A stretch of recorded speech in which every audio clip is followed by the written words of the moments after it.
Southside Northwest. This is for the good old days. Back when we was going to the Memorial Coliseum, and then they went to the Rose Garden, and then they brought something new in town. Hello, and welcome back. I know it has once again been another long while, but technical difficulties and the literal end of the world on the West Coast with all these fires has put a little bit of a hiatus, along with some technical difficulties. I'm sure you guys can tell from, or at least for those of you who are watching instead of listening, can tell my background has changed slightly. I did get some new equipment, therefore I'm in a little bit new area of the house. And also want you to pay attention to Plant Skitball. You guys can find them on Etsy. Again, if you're watching, you can see everything that I'm talking about. If you're not watching, head over to the YouTube episode of this and you will see what I'm referring to. But we do have a lot to talk about because it has been a while. Obviously, there's lots of sports going on. I think it's the first time ever in history that we've had NCAA football, NFL, WNBA, NBA, MLB, and golf, and tennis all going on at the same time ever in life. So if you are a legitimate sports fan, this is quite the time for you, and there's lots to watch and see and talk about. So that's exactly what we're gonna do. I guess without further ado, we'll get right into it, and then I'll talk about all my other things throughout the episode and at the end. WNBA playoffs have started. I think we're starting semifinals on Sunday, which I think is when this airs, if all my editing goes smoothly. We have Sun versus Aces and Lynx versus Storm. The WNBA did just release some parts of their seasonal awards. We have A'ja Wilson of the Las Vegas Aces was the WNBA MVP, which is much deserved. I don't think there was any argument on that throughout the league or the fan base or any of that. The Rookie of the Year was Crystal Dangerfield. And again, another well-deserved award. Her main competition was Sabrina Ionescu. Obviously, Sabrina got hurt like 2 or 3 games into the WNBA season and has since exited the bubble. As many of us know, she's been hanging out with the Bryant girls and enjoying her recovery time with them. And moving on to Coach of the Year in the WNBA, we had Cheryl Reeve from the Minnesota Lynx. So her and Crystal Dangerfield were the Lynx duo of Rookie of the Year and Coach of the Year. And like I said, playoffs are underway. We've got semifinals starting Sunday the 20th. And I will do some WNBA predictions at the end of the episode. So if you're here for that, you can skip to the end and go hear them.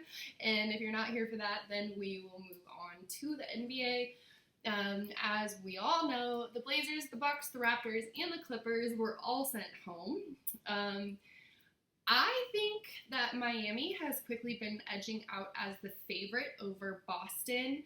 I think by the time that I record this, Miami and Boston will have played, I think, game 3, if I'm keeping up correctly. And the NBA did also release its seasonal awards for the regular season. Obviously, the Rookie of the Year, Ja Morant.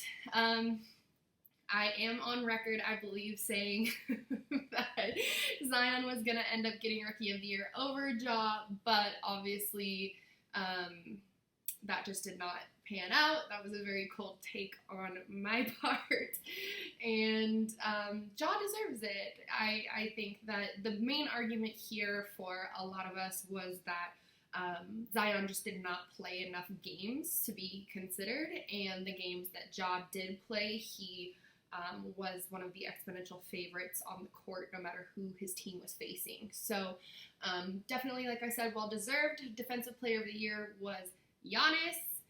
I will get back to that in just a second. Most improved was Brandon Ingram from the New Orleans Pelicans. I wholeheartedly agree with this. Since his transition from the Lakers, he improved by something like 12 points per game or something like that, and 3 rebounds. I mean, his stats for the Pelicans are absolutely insane. So I have no argument with the most improved award either. Sixth Man of the Year, Montrezl Harrell from the Clippers. Again, no argument with that, although I do think he got showed out by his own teammate in playoffs before they got eliminated. That's a different conversation, though. And Coach of the Year was Nick Nurse of the Toronto Raptors, who have since also been booted from the bubble. But again, I think well-deserved. I think Nick Nurse is a phenomenal coach. He's hilarious to watch if you pay attention to his facial expressions. And again, just an amazing coach. Obviously embraces all the talents of the players that are on his squad and puts them all to use. And I think that was deserved. And as we all know, the MVP, Giannis, like I said, I'll get back to that. I think his awards should have stopped at Defensive Player of the Year. I do not believe that Giannis deserved the MVP. If you need me to say it, I do think the MVP should have gone to LeBron. Obviously, Dame was never in the finalists for MVP, but if we're being real, I think that Dame should have gotten MVP. But again, as far as actual finalists for the MVP award go, I do think that LeBron should have gotten that. I wholeheartedly agree with him. 16 first place votes out of 101 votes for MVP voting, I think was ridiculous given what he has done this season. So I disagree with Giannis as MVP. So that is pretty much my thoughts on that. I will again do some NBA predictions at the end of the episode. Also, if you guys did not know, if you haven't listened to any of my other episodes or anything like that, or checked out any of my SoundCloud or Spotify or iTunes accounts, do make sure to check out the secret segment. I have released the very first secret segment with Knits as a public hearing. It's free to the public is what I'm trying to say. So you can go listen to that anywhere that podcasts are available. And also, if you are interested, you can become an MVP member of the podcast. And for $10 a month, get all of the secret segments as well as early access to every episode. So if you haven't already yet, go check that out. Those secret segments are super entertaining. Sometimes I can stump the guests and get them to kind of stumble over their words and think twice before they give an answer and stuff like that. So this episode's guest is a really short secret segment, but definitely worth it. So make sure to check that out. Moving on to MLB, as I discussed in the previous episode, I just disagree with this intercontinental traveling. There have been additional postponements in the MLB due to COVID positive tests within the league and players. And again, I just think this is a disaster. I think they could have handled it a lot better. And I definitely think that we will continue to see cancellations throughout the MLB until the season's over. Wild card games begin next week, starting with the American League. The Rangers are the worst in the American League. The Rays are the best. The Rays do need 3 wins, I think, to clinch for the wild card. In the National League, the Pirates are the worst, and the Dodgers are the best, no surprise to anyone. And the Dodgers have already clinched wild card, and I think they're only 3 or 4 games back from clinching playoffs. So obviously, Dodgers are having a phenomenal season. I wouldn't be surprised to see them in the World Series at all. And I do have some MLB game predictions at the end of the episode. So make sure to stay tuned for that. I have, I think, 2 games that I'm predicting for MLB. And last but not least, NFL. We are going into week two. Week two kicked off on Thursday with a Browns win over the Bengals. That would be Joe Burrow of the Bengals' second loss to start the season, something he is not quite used to after his time at LSU. But Cam Newton, obviously, did pass for 155 yards in his first game as a Patriot and rushed for 75. So, yes, I am on record saying I am a Patriots hater, and that's still true, but I'm a Cam Newton lover, so I don't want to hear any hate if y'all see me pop up with a Cam Newton Pats jersey, just because Cam, now that he's been in the NFL, he's my boy. Obviously, as a Duck fan, I had to hate on him a little when he was at Auburn, but I love Cam Newton. I'm really excited to see what he does with the Patriots. Super excited that Belichick gave him a chance. And his stats from week one compared to Brady's 239 passing yards. So Brady did out-edge him, so to speak, on the passing. But Brady did have 2 interceptions on those passing yards. So accuracy needs to happen there, Tommy boy. So, obviously, most of my hatred for the Patriots used to come from my hatred for Tom Brady. That's just the way it is. I don't want to hear any hate on it.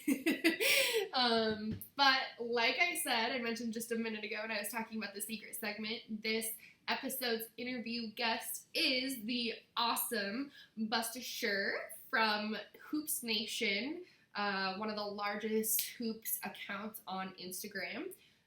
He's super interactive with his fans and followers. He has his personal account. He does a texting line so that people can get in touch with him. And he is the interview guest. So don't be confused. The interview is from Mamba Week, which was August 24th. But I actually went to California for Mamba Week, which was really awesome. I got to see tons of Kobe murals and Nipsey murals while we're at it. But it was just an amazing time to be in the city and pay tribute to, one of LA's kings, Mr. Kobe Bryant, and obviously Gigi as well. And so that interview, like I said, it took place then, so don't be confused if I'm like, what? Mamba Week? Like, what are you talking about? Mamba Week was last month, you crazy lady. So that is the reason for that. Obviously, technical difficulties fell into that. And that's the reason, the separation of the interview guest and the portion that you're hearing right now. So, without further ado, here is the interview with Buster, and I hope you guys enjoy. All right, episode 14 guest. I'm so excited for this one. It's a big week in sports, as everybody knows. It's Kobe Bryant week, the legend. So I have a legend in his own right, Buster Scher, the founder of Hoops Nation. Don't be bashful. Go ahead and say hello to everybody and let us know a little bit about yourself and what you're doing currently. I would not call myself a legend, but I appreciate that. Yeah, my name is Buster, and I do some stuff in sports and, dabble outside, but really just love basketball and that whole world. Definitely. Me too. So like I did say, you are the founder of Hoops Nation. Talk a little bit about how that page began in your mind. We talked a little bit in the secret segment about your start and things like that. So how did that page begin in your mind? And is the account different now than when you first started it? And in what ways? Yeah, so I started on Facebook, so just inherently in that way, it was super different. Right. And I started 2015-16 era. Yeah. So it was much more like viral video focused rather than like information and analytics and stuff like that. And then eventually jumped over to Snapchat, then Twitter, then Instagram, and now TikTok and whatnot. And it's morphed in the sense of I have a team now, so a lot of the work, fortunately, is split amongst us, and it makes us a lot more efficient and able to move a lot quicker because we each, have our skill set and Yeah. focus and hone in on that. But it's been really fun, and the thing I always say to everybody is just to, like, whatever you love the most, try to make a brand or a career or a business out of it. And Right. I'm super thankful that I've been able to do a little bit of that. Yeah, I'm a little bit. That's definitely being generous. You've definitely done a lot of it. You mentioned your team and the different brands and channels that you guys navigate, but one avenue that I feel is lesser known among the older crowd is the Twitch platform. You also have a Twitch channel, so talk a little bit about what takes place on the Twitch channel and who are some of your most memorable guests that you've had on there so far. Yeah, so Twitch, I started streaming on Twitch a couple months ago. The unfortunate thing is that I probably won't be able to stream. I'm going to LA for a little while, and then I'm going to Texas for a bit. So unfortunately, I don't think I'm going to be able to stream while I'm there. But when I'm back here on the East Coast, I don't normally play video games, but I thought, if I was going to, there was no way that I would allow that not to be productive. Yeah. So I decided to start streaming and have that be kind of a stream of consciousness live where I could take and pull clips from and upload stuff and build an audience there as well. So I just started doing it, and it's fun. I was doing every night for 3 weeks just about, and now I do it pretty sporadically. But yeah, it's a really cool, underrated platform, and it's owned by Amazon. That's their kind of play in the social game. So I think it's super interesting. I think it'll get bigger. Yeah, definitely. I mean, it's been crazy, especially to see how quarantine has opened up that more like involved level of interaction between the NBA stars and their fans via the video game platform and Twitch. Like we had all those tournaments with Bronny Jr. was on some tournaments, Myers Leonard was on some tournaments, Yep. Jamal Murray got in on some. I mean, we had lots of guys that were going live on Twitch with these video games. So it's been, I think, incredible to see how it's been an avenue to open up interaction between the players and the fans. So I hope that you'll be able to get some more guys on there and stuff like that, which I'm sure you will. I know they kind of just gravitate towards you and your personality. And you mentioned that you have been a part of some big moments in sports media. And this week, as we know, we're honoring, as I said at the beginning of the episode, a legend and his untimely death. What are some of your personal favorite Kobe Bryant moments and memories? Whew. I wish I was a basketball fan in, the early 2000s. Unfortunately, I was born in 2000, so Right. I I didn't have much of a say there. But from watching everything back and, getting him to see in his number 24 days, Yes. but it's not that. Like, that is one thing. I'm a Knicks fan, so I couldn't enjoy any of it. Yes, I relate to that as a Blazers fan fully. Right. But what I could enjoy every single second of was everything that he spoke about off the court when it came to, how you should approach business, how you should approach excelling in anything that you want to do. And Yes. I try to take a lot of that and apply it to my life every single day. And that's where I think he and Jordan are a lot alike in the sense of being able to put things very clearly. And just honestly, in the sense of, if you want to get something, you gotta put in those years of work. And Right. it's not like a sexy answer or anything, but it's the truth. And I always loved Kobe for that. And still to this day watch videos of him talking about all those sorts of things. That's what I love most about Kobe, and that has nothing to do with any 81-point game, but I mean, yeah, he's the top 3 player of all time in my opinion.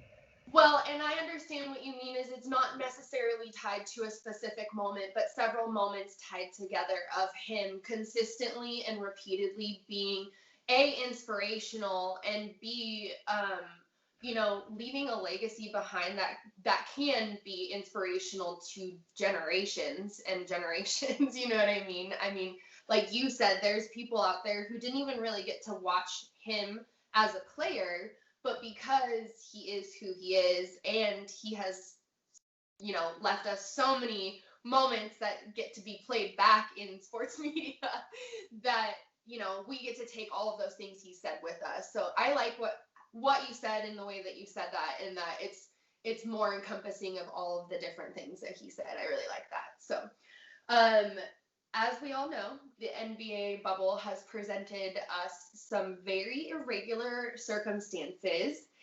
In your opinion, what do you think could have been improved about the bubble, and what do you think that the league should adopt as far as, further rules or feels into traditional playing? I think they got everything right. Just the fact that we have basketball right now means that they did the most important correct. Like, you look at baseball right now, like, they're getting series canceled right and left. Like, they're traveling around the country. What the hell are they thinking? Yeah. Basketball has it right. So I literally have no critiques except for, I hope that they continue being as cautious as they are, because the worst thing that could happen is we get to the finals and somebody comes in, and like ruins it. So I just pray that they maintain this level of intense safety, and I appreciate it. Yeah, definitely. There's been a lot of talk about Adam Silver adding an in-season tournament, and we kind of saw a little bit about how that might play out in the bubble. Do you think that's now more realistic, that we've seen that in live play, or what do you think about that? Yeah, I think that this gives them all the leeway in the world. Like, they're thinking about starting next season in March. They can do whatever the hell they want. Not that they couldn't before, but there would have been a lot more pushback, whereas things that they've been thinking about for years are a lot easier to convey and get across and actually get done now in terms of like feedback and pushback. So they can do whatever the hell they want. There's no better time to do it. Am I a fan of it? I don't know. I'd have to see it. I'd have to actually happen, and then I could give some feedback or an opinion on how it played. But it's possible. I'm not opposed to anything. Yeah, definitely. Well, and my thought, and you might have a tidbit to add to this, but my thought was, what if an in-season tournament overshadows like the All-Star game and other in-season events like that? But then, there's the argument that it's just so worth watching that one could never possibly overshadow the other. So what do you think about that? Do you think that something like that would take away from the All-Star game and playoffs and other events, or would they complement each other?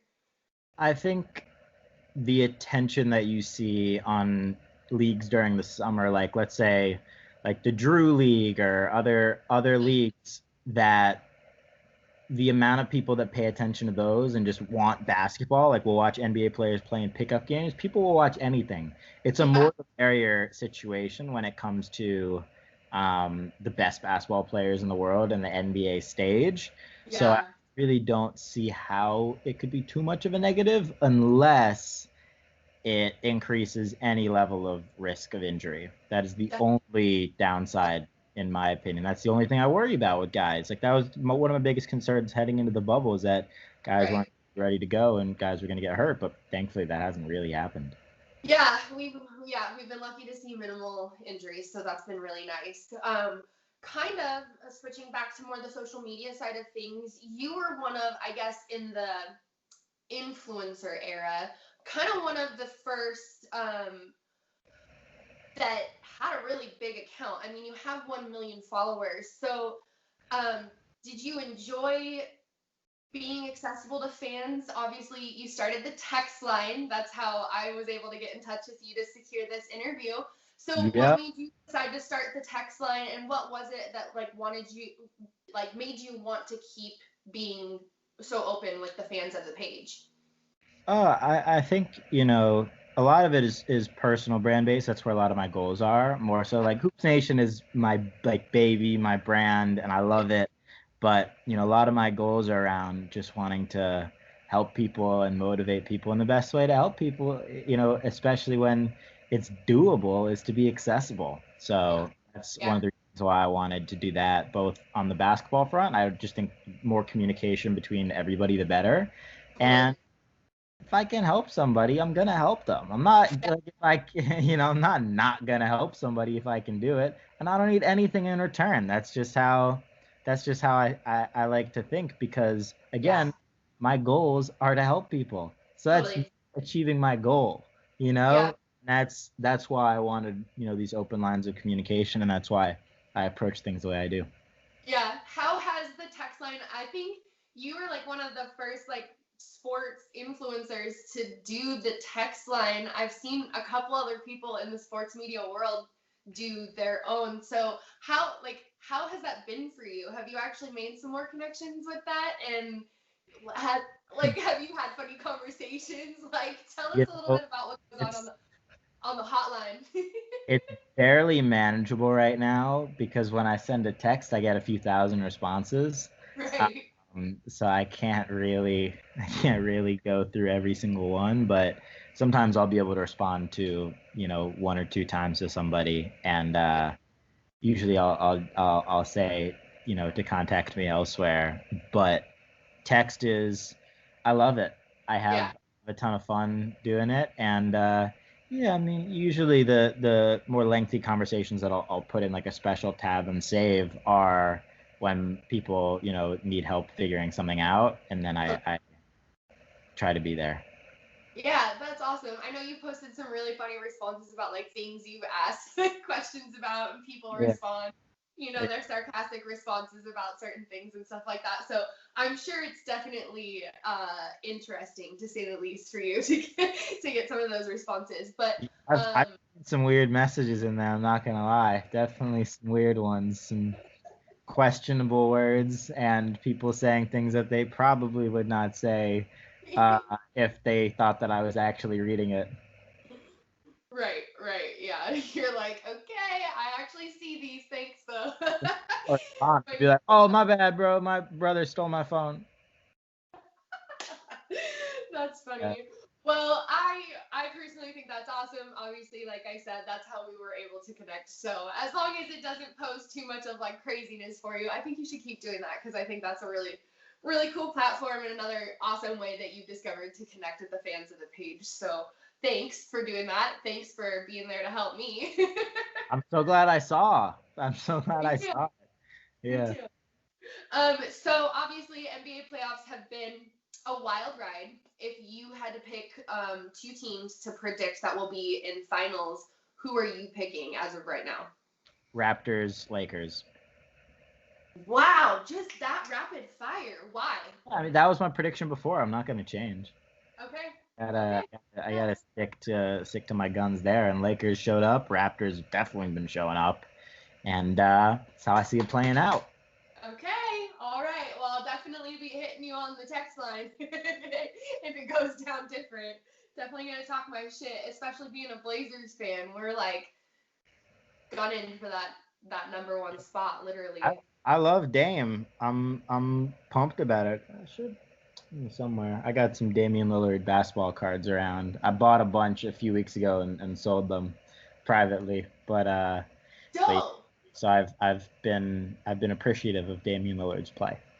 Yeah. Do me a favor and put some more Dame content on Hoops Nation, would you? Yeah, for sure. Alrighty, well, I don't want to take up too much more of your time. It's been super awesome talking with you and connecting with you. And I just hope that you enjoy the rest of the season, and hopefully we'll get to connect later on, maybe when things get back to normal and talk some more basketball. So thanks for joining the podcast. I appreciate your time so much. Likewise, thank you so much for having me. Yeah, of course, Buster. Have a great day. We'll talk to you soon, okay? All right, bye. All right. Alrighty, I hope you guys enjoyed that interview so much. Thank you again, Buster, for taking the time to come on. That was actually really, really cool for me. That's definitely one of the biggest, blah, blah, blah, blah, blah. That's how excited I am. One of the biggest interview guests that we have had on the podcast so far. So thank you again, Buster, so much for your time. Really appreciate your input on all of these things, and can't wait to get you back on the show again soon. Moving on to the culture segment, one big thing that did happen recently, Miss Maya Moore married Jonathan Irons. That is the man that she put her basketball career on hold to assist vacating his wrongful conviction. I believe that was for robbery, armed robbery. And as many know, she spent 2 seasons putting her career on hold so that she could get him released from jail for the wrongful conviction. And that did happen, and they ended up having a socially distanced ceremony with friends. And when they announced their marriage, they did actually reveal to the public that they had been romantically involved since Maya was about 17 or 18 years old, before she went to play at UConn. And he was actually very supportive of her going to find a real relationship and going to, make sure that this was something that she was comfortable with and not anything that she was pressured to feel a part of. And she stood by his side, and I just find that so inspiring. And obviously what she did for his conviction as far as putting her own career aside to write that for him, something that she had no benefit for whatsoever, no benefit from whatsoever, was, that's God's work right there. So I was pleasantly surprised to hear about their marriage, but I also think that it fits, and I think that it's right for them. And I'm really excited to see what they do together in ways to make change for people who have been through situations similar to Jonathan's. So congratulations to Maya Moore. I know I'm just like a little podcast over here that she probably won't listen to, but if she does, congratulations to her. And in another culture point, Children and Family finally arrived to the NBA bubble. A lot of the players actually opted out of this, as opposed to the difference that we saw with the WNBA. Obviously, we discussed in the last episode WNBA parents and having their kids in the bubble, but some of the NBA players have actually chosen the opposite, and LeBron did actually go on record saying that there's nothing for kids to do there, and that it's just not a kid-friendly campus. And as far as some of the older kids, the kids that are like, 9, 10, 12 teenagers that some of the players have, it's just not entertaining for them to be there. So I personally thought that was pretty interesting that a lot of the NBA guys were opting out, but obviously so here for the footage and the pictures and the photos of,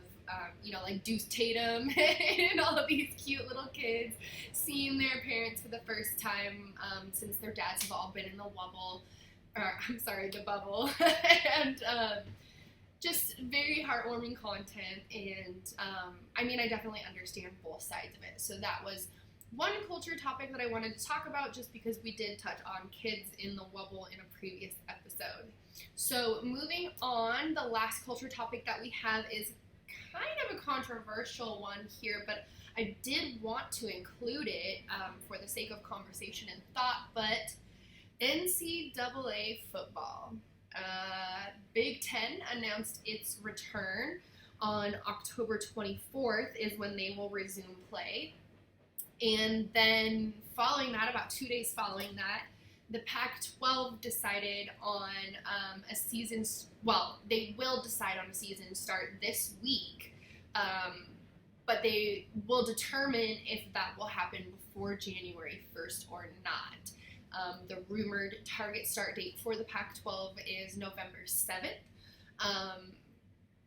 Now here's my take. I am all for these athletes getting a chance to play. I'm all for them getting to have their opportunity without having to consider eligibility in the future and all of these things that have had to happen since the start of COVID cancellations and shutdowns. What I don't want is negligence and at-risk players.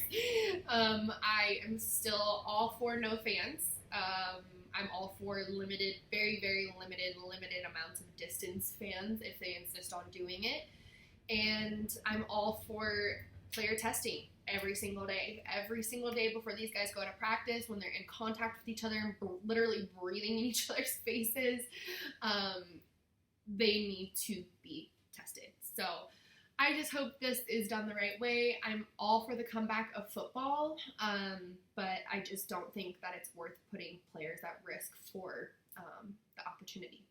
So to close out the episode, I've got some predictions for you guys. Again, when this airs, a couple of these games will already be played, so be forgiving with me. To start it off, we've got WNBA predictions. We have Sun versus Aces and Lynx versus Storm as the 2 semifinal games. And I'm taking the Aces and the Storm. And yes, that is who I want to see in the WNBA finals, if anybody needs clarification on that. For NBA, we've got Celtics versus Heat, Lakers versus Nuggets. If I recall correctly, the Heat have won the first 2, but I think the Celtics are going to take the third. I think, the blow up there with Marcus Smart and everybody in the locker room, I think kind of put it into perspective for everybody. I think the Celtics will come out shooting, and I think the Celtics will take it. However, I think the Lakers are going to win again.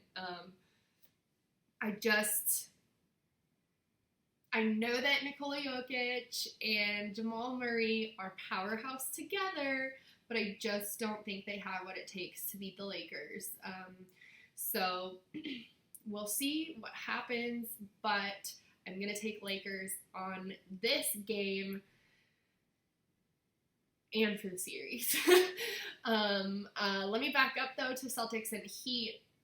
I do want to say that originally I had LA and Boston in the finals after Portland got eliminated, but I think the Heat are going to win this series. My mind has been changed by the young stars in Bam Adebayo and Tyler Hero. I just think they're amazing. They're playing amazing, and I think they're going to take the series. So my mind has been changed. My answer has been changed. And that is to no one's pushing but my own, just for the record. And then for MLB predictions, we've got Yankees versus Red Sox and A's versus Giants. Obviously, I take the Yankees. And I gotta honor my Bay Area roots and my Bay Area family and pick the A's over the Giants. That is definitely a risky pick, but I think the A's are gonna actually win that series. So, real quick with some NFL predictions before I leave. We've got Broncos versus Steelers and Ravens versus Texans. I'm gonna take the Broncos. And I'm going to take the Ravens. But the only reason I'm taking the Broncos is because a close family friend of mine is a very big Broncos fan. And I don't really know anybody that roots for the Steelers. And I've never rooted for the Steelers. And Juju Smith-Schuster is like the only thing that I'm aware of that the Steelers even possess these days. So I've got the Broncos over the Steelers. And like I said, the Ravens over the Texans. I just love Lamar. That's the reason I'm taking the Ravens. So if I could have had 2 quarterbacks on my fantasy team, I would have picked Lamar and Pat, but I could only have one, so I chose Pat. But that is it for episode 14. Thank you guys so much for your patience and all your support all the time. And I hope that you enjoyed this episode with Buster. I was super excited to get to interview him. And keep your eye out for episode 15. Thanks so much for watching and listening. Got that West Coast wave, fuck around and catch a West Coast fade. We go up, post up.